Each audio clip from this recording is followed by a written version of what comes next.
हम biogenic amines में पढ़ते हैं सीरोटोनिन। ठीक है, सेरोटोनिन जो है वो रिलीज कहाँ से होता है?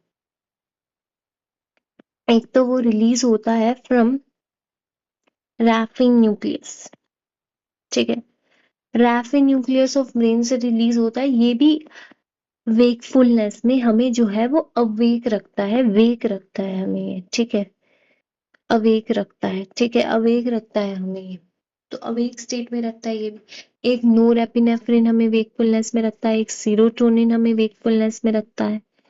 ठीक है, अब आगे हिस्टामिन आएगा, वो भी हमें जो है वो वेकफुलनेस में रखेगा। तो ये तीनों जो है वो हमारे वेकफुलनेस प्रमोट करते हैं, नोरेपिनेफ्रिन, सेरोटोनिन एंड हिस्टामिन। ठीक है, अवेक स्टेट में रखता है, नेफ्रिन न्यूक्लियस से रिलीज होता है, ये जीआई ट्रैक्ट से भी रिलीज होता है। ठीक है, जीआई ट्रैक्ट से रिलीज होता है, वहां पे इट रेगुलेट पेरिस्टालसिस। और ये जो है हमारा प्लेटलेट से भी रिलीज होता है, प्लेटलेट से भी रिलीज होता है, तो ये हेल्प करता है प्लेटलेट एग्रीगेशन में। तो serotonin release from three things, from brain में रैफिन न्यूक्लियस से रिलीज होता है, जीआई ट्रैक्ट से रिलीज होता है और प्लेटलेट से रिलीज होता है। ब्रेन में रैफिन न्यूक्लियस से रिलीज होता है, प्रमोट्स वेकफुलनेस। जीआई ट्रैक्ट में इट रेगुलेट्स पेरिस्टालसिस, और तीसरा तेल रिलीज होता है प्लेटलेट से, जहां पे ये जो है वो एग्रीगेशन में हेल्प करता है। अब सेरोटोनिन कहाँ से रिलीज होता है, उसके फंक्शंस देख लेना। Will talk about the receptors of serotonin. Serotonin की 7 रिसेप्टर हैं, 5HT1 से लेके 5HT7 तक।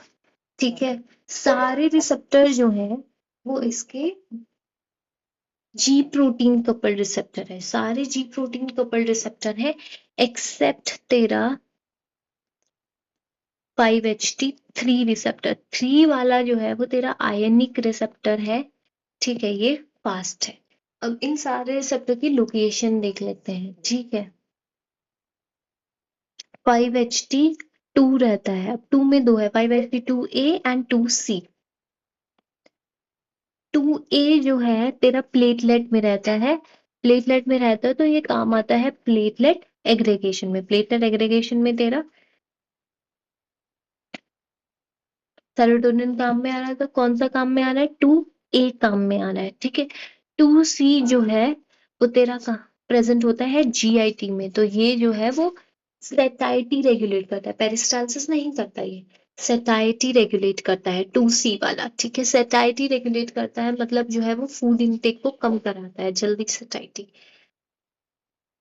ठीक है, उसके बाद में 5HT3 जो हमने देखा था ऑलरेडी, एक एक्सेप्शन है कि सब जी प्रोटीन कपल रिसेप्टर होते हैं, but it is ionic receptor. ये प्रेजेंट कहाँ पे होता है? ये प्रेजेंट होता है एरिया पोस्ट्रेमा में, एरिया पोस्ट्रेमा जो कि हमारा वॉमिटिंग सेंटर रहता है, तो it is responsible for vomiting, हमारा एरिया पोस्ट्रेमा। अब 5HT4 रहता है। ठीक है, 5HT4 भी तेरा GIT में प्रेजेंट रहता है, और ये रेगुलेट करता है पेरिस्टालसिस को। ठीक है, अब 5HT6 एंड 7 रहते हैं, ये लिम्बिक सिस्टम में रहते हैं तेरे, और ये ऑब्वियसली वेकफुलनेस और इमोशनल चीजें जो है वो रेगुलेट करते हैं।